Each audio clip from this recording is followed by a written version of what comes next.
Yo, what's up, my big old global fam? Whether you're one of the OGs or just sliding in here for the first time, welcome to the crew. Smash that like button and hit subscribe if you dig what we're dropping.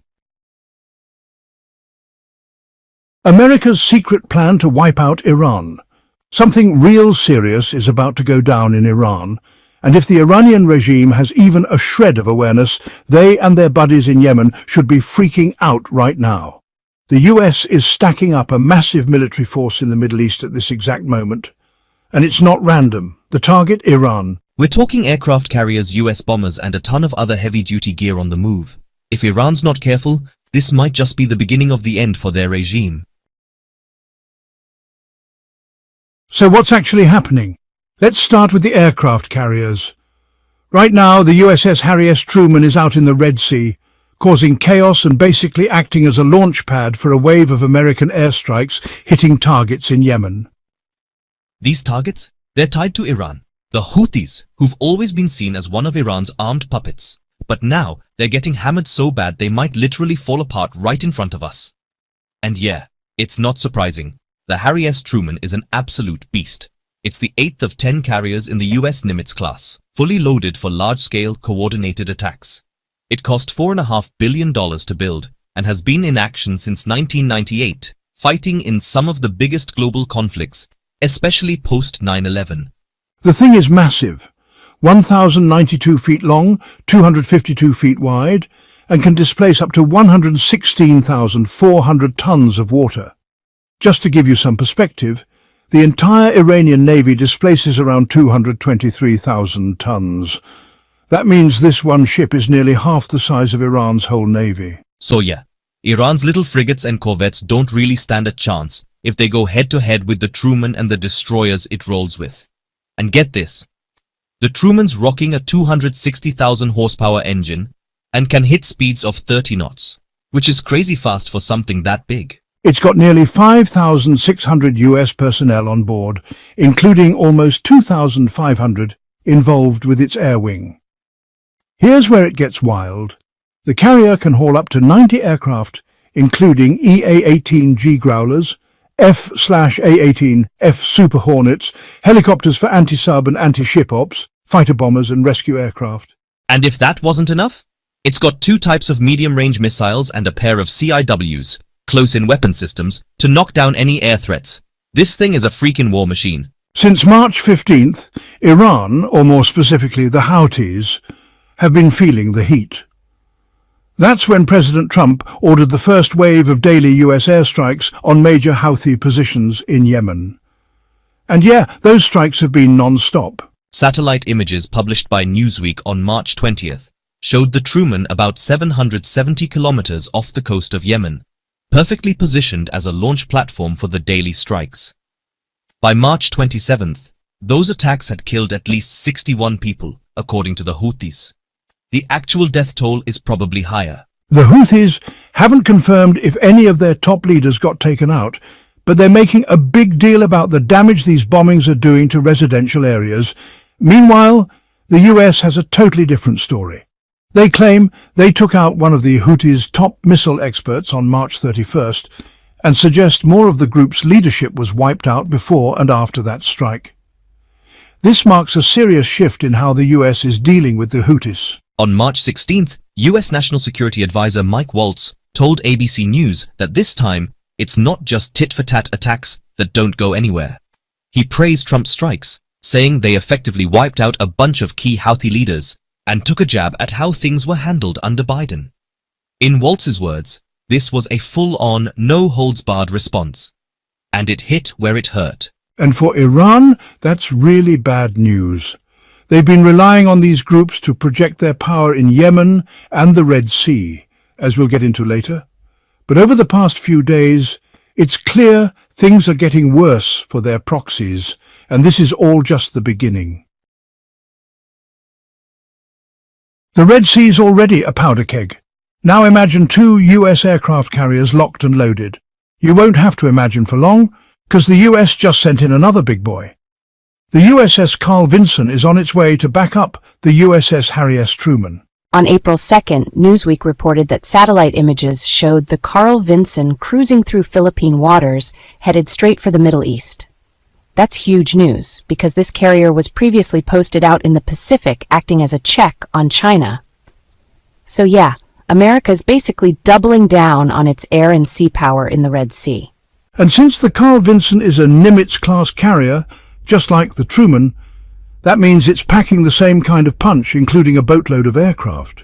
Which brings us to the big deal. The Houthis, aka Iran's proxies, are now staring down up to 180 US jets, not just 90. That means Trump's airstrikes in Yemen are about to get even more intense. Oh, and fun fact, the Vinson is carrying at least one F-35C stealth fighter, giving the US even more firepower and stealth options in the region. On top of that, the US is sending in its oldest carrier, the USS Nimitz, to fill the Pacific gap left by the Vinson. That ship's not headed to the Middle East yet, but if things keep heating up with Iran, it could be rerouted in a heartbeat. So, what's with all this carrier action in the Middle East? Well, it's bad news for Iran. Real bad. We already covered one reason. The Red Sea attacks are getting shut down hard. That's a problem for Iran, since the Houthis have been their go-to muscle in the region for a long time. The Council on Foreign Relations pointed out that Iran's been backing the Houthis since 2011, when ISIS first rose up against Yemen's internationally recognized government. By 2014, the Houthis had overthrown that government and took over the capital, Sana'a. The war in Yemen is still dragging on, but Iran's support helped the Houthis become the dominant force in the conflict. Some sources say Iran's support started as early as 2009. And yeah, CFR says it's basically confirmed that by the time the Houthis overthrew the Yemeni government, they were already getting weapons, drones and missiles straight from Iran. That support hasn't stopped. Case in point, in 2024, the US intercepted a shipment from Iran to Yemen packed with missile warheads, anti-tank rockets and drone parts. So, yeah, these guys are tight. This tight relationship let Iran use the Houthis for geopolitical flexing. We saw that in the Red Sea, big time. The Houthis hijacked a commercial ship back in November 2023. Since then, they've launched dozens of drone and missile attacks on ships sailing through the Red Sea, sinking at least 2, hijacking 3 more, and killing at least 4 crew members. So why is Iran backing the Houthis in all this? The Houthis themselves said it loud and clear. They're doing it to support Hamas in Gaza, another one of Iran's proxy squads. And here's where things go from bad to worse for Iran. Hamas is still locked in a nasty war with Israel. Same with Hezbollah, another Iran-backed group. And now, the US is gunning to wipe out the Houthis in Yemen. Bottom line, Iran is losing the proxies it's been relying on to stir the pot in the Middle East.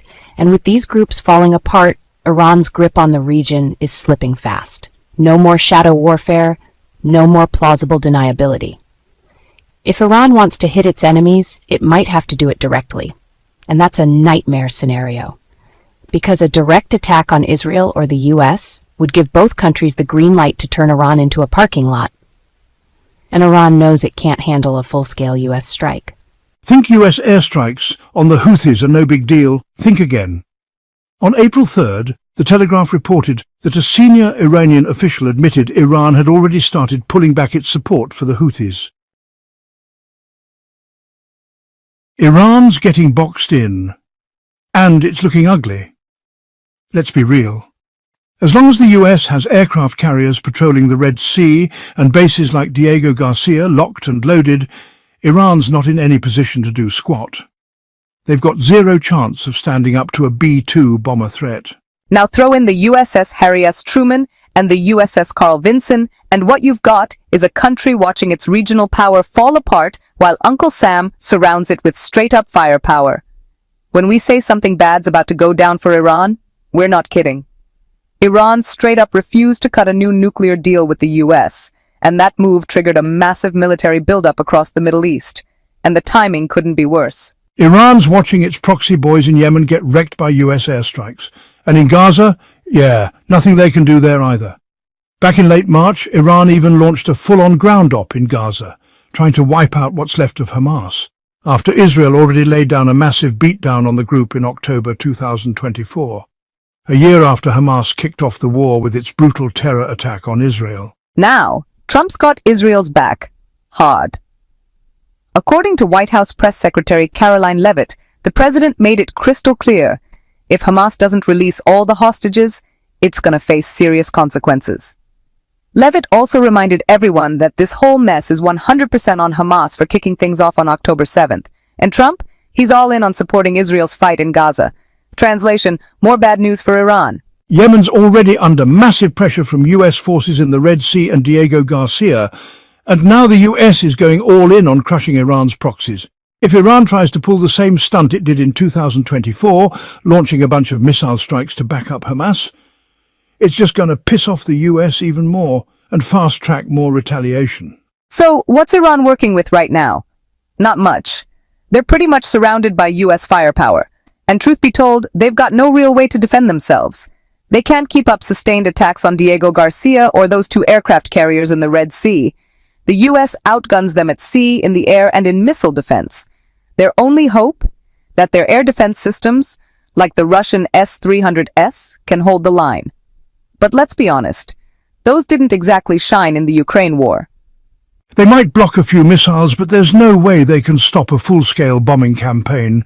And now that the US is hammering the Houthis, Iran can't use them to mess with maritime trade routes or run Yemen anymore. On top of that, Hamas is getting hammered, and Hezbollah's under fire too. So Iran's whole proxy strategy is falling apart. It's all backfiring. They used to count on these groups to fight their battles, spread chaos, and let Iran play the puppet master behind the curtain. But now, Iran's down to 2 choices: give in to Trump's demands, or go to war with a military that can't even handle a fraction of what the US has deployed in the region. And honestly, they know it. Iran's influence in the Middle East is fading. Slow but steady. Whether they want to fight it out or come crawling to the table, the next few months, maybe years, are going to be brutal. But what do you think? Is there any way Iran can claw its way back after all this? Or is it game over for their power plays in the region? Yo, thanks for hanging out and watching this wild ride. Drop a comment and tell us what you think. And don't forget to smash that like button, sub to the channel and hit the bell so you don't miss what's next. Here at X News, we keep it real, we keep it raw, and we bring you the facts with some flavour. Catch you in the next video. Stay sharp.